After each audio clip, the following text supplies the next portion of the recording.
Bonjour, je suis Éloi Sombui, expert consultant international. Je cumule une vingtaine d'années d'expérience en réforme institutionnelle et appui au secteur privé.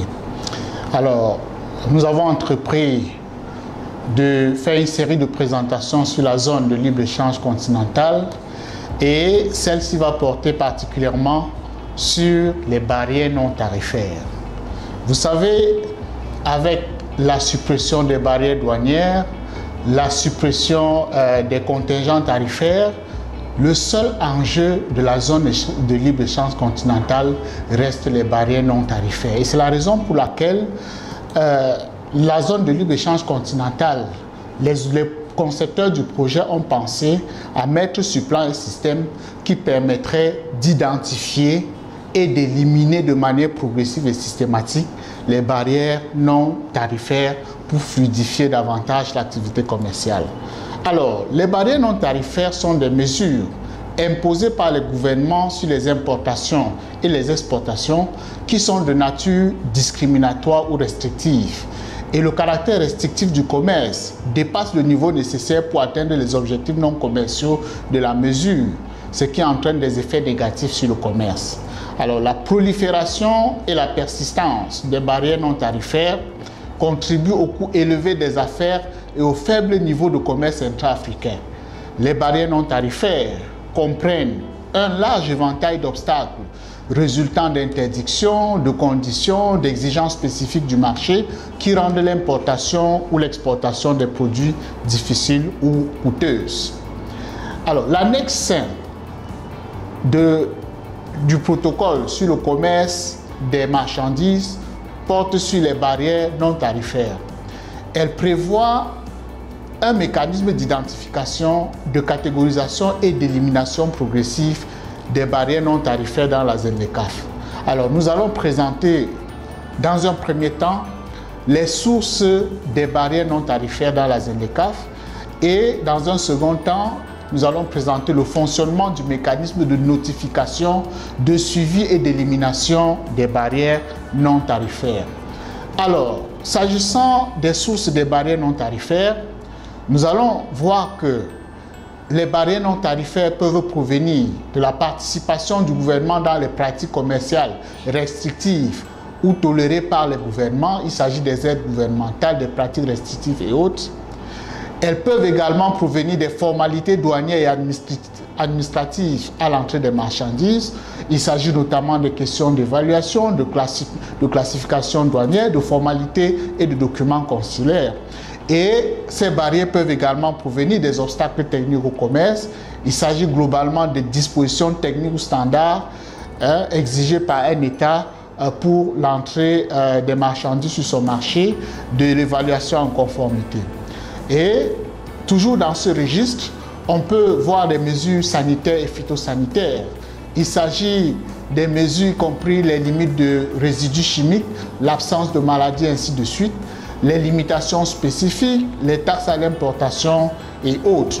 Donc, les sources des barrières non tarifaires sont nombreuses et il convient à chaque fois qu'un État prend une mesure d'étudier pour voir si effectivement la mesure qui est prise ne constitue pas un obstacle au commerce.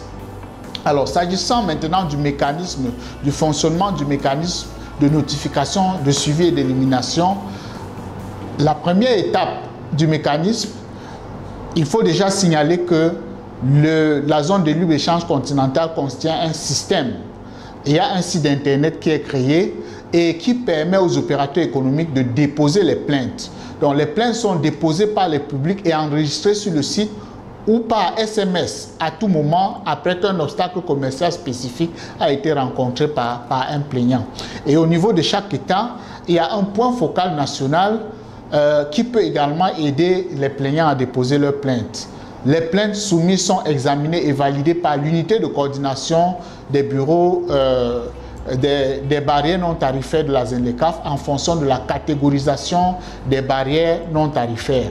Si la plainte est acceptée en tant que BNT, ces dernières seront assignées aux points focaux nationaux concernés qui entameront le processus de résolution avec le comité national de suivi. Ce qui veut dire qu'au niveau de chaque État, il y a un comité national de suivi ainsi qu'un point focal qui reçoit toutes les plaintes qui sont adressées à l'État.